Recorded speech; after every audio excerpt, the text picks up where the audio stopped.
Hey guys, subscribe for daily content, and if you're shopping for gear, make sure you check out the description for the newest items at some of the very best online retailers. There's also links for some of the items that I personally recommend. Thanks! What's going on YouTube? Metal Complex here, and today I've got another short little unboxing video to share with you guys. We have 3 new releases from Tenable. I'll be honest with you, I'm not always like blown away by Tenable, but their quality is very good and their prices are very good, and eventually they'll sort of, everything will line up and they'll release a model that will really be spectacular. And so I'm kind of waiting for that to happen. It's not to say that, their knives haven't been good. All of their knives have been, pretty good. And like I said, the prices are always really fair. The materials are nice. Heat treatment is a thing that's a big topic. It's something I bring up a lot, especially now in current, content. Especially now we have Taylor from, he's our resident HRC tester. But his website, linked down at the bottom of my description, has tons of data, new data on the HRC of popular models, companies, etc., etc. Very enlightening. I don't know how much data there is on Tenable, but it's one of those companies that I would like to take a look at. And, if it needs a bump, then that's something we can talk about. But anyways, I'm going to go ahead and open these up, see what they are. It's just an unboxing and first impressions today, not a review. You can find these models listed down in the description if you want to check them out. Thanks to my patrons for supporting me. Make sure your notifications are turned on for the Metal Complex YouTube channel. So what do we have here? The first one is the Anomaly. Now this, I think these are models that I've seen before, but variations of them. So we'll find out. If you're seeing this video, it means that they were different enough that I decided to upload it, right? I always tell people, there's a funny, I say it's funny. There's a fairly common assumption that I will simply upload whatever comes to me and that my arms are open to anything and everything. That is the furthest from the truth that it could possibly be. You guys actually only see 1/3, maybe 25% of the stuff that is offered to me. And that's because I turn down the vast majority. Sometimes I let certain companies like Tenable send me things blindly.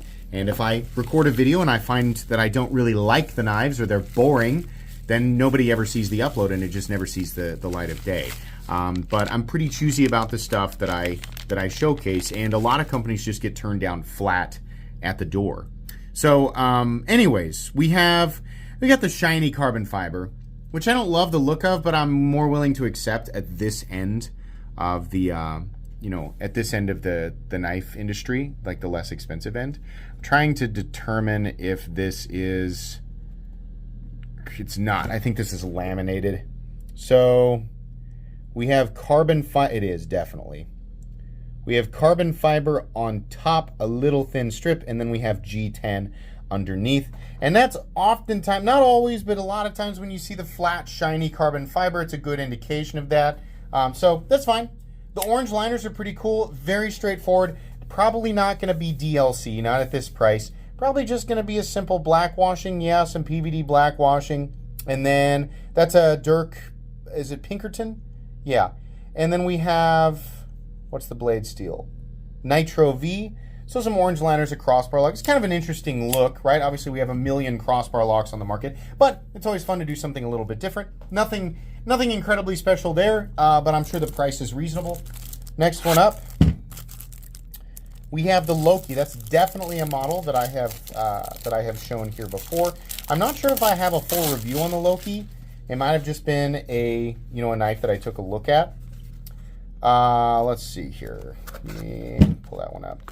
The other reason that I accept Tenable is because they're one of those, companies that even if they don't make a lot of showstoppers, it's no secret that a lot of my content here lately has been leaning towards the more expensive stuff.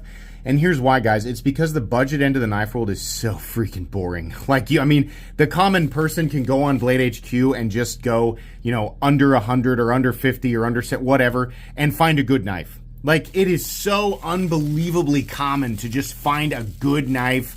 It's just not content that really needs to occur all the time unless it's something incredibly special.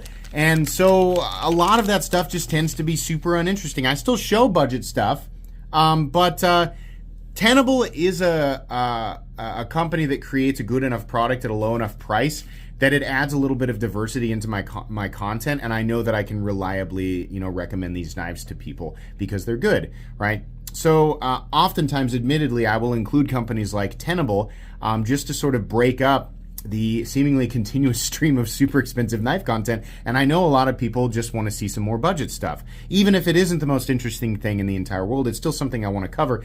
And kind of like when you're pulling cards, you're trying to find that rare Pokemon card. I know that eventually, if I keep opening them up, I'm going to find something cool.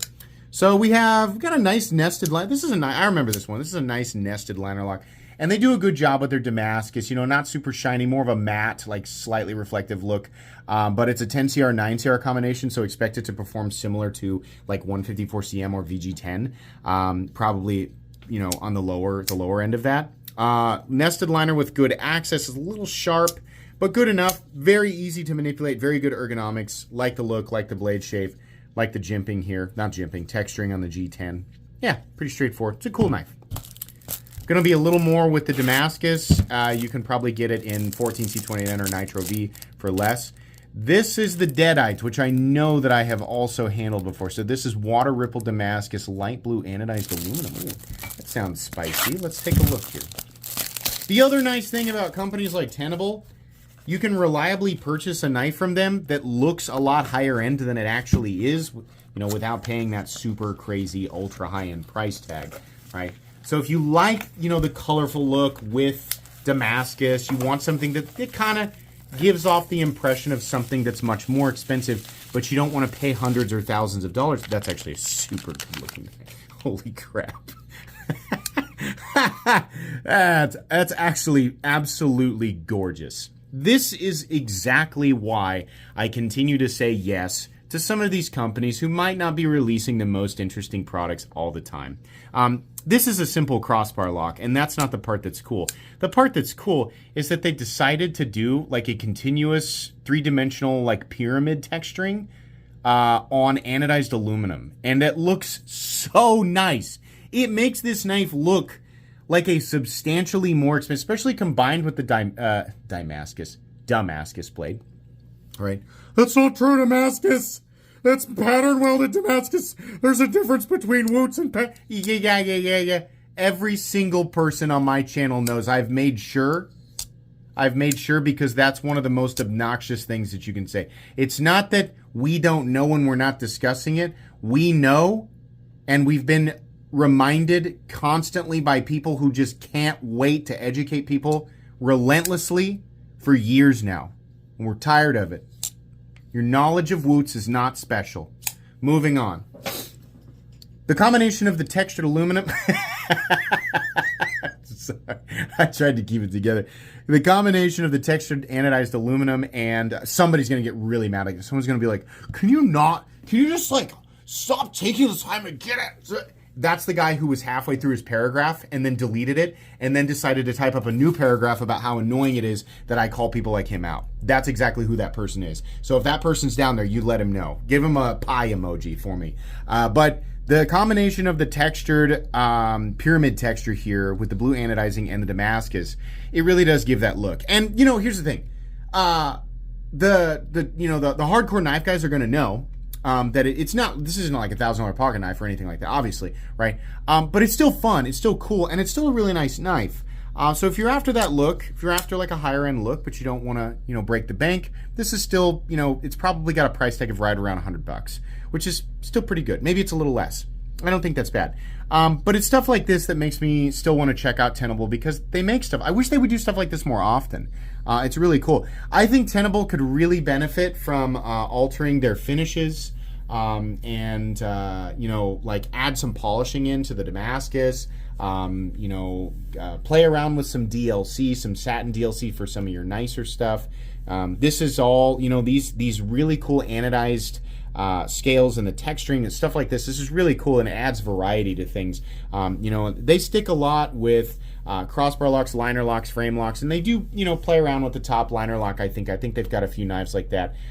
So It's always good to play around with different locking systems, but you can keep some of the older locking systems and make other elements of your knives, more interesting by just, playing around with materials and finishes and stuff like that. And that's what's going to keep people, it's what's going to keep people's attention, on your products versus a lot of the other really bland, boring stuff. Basically, the ocean of mediocrity that are Amazon knives.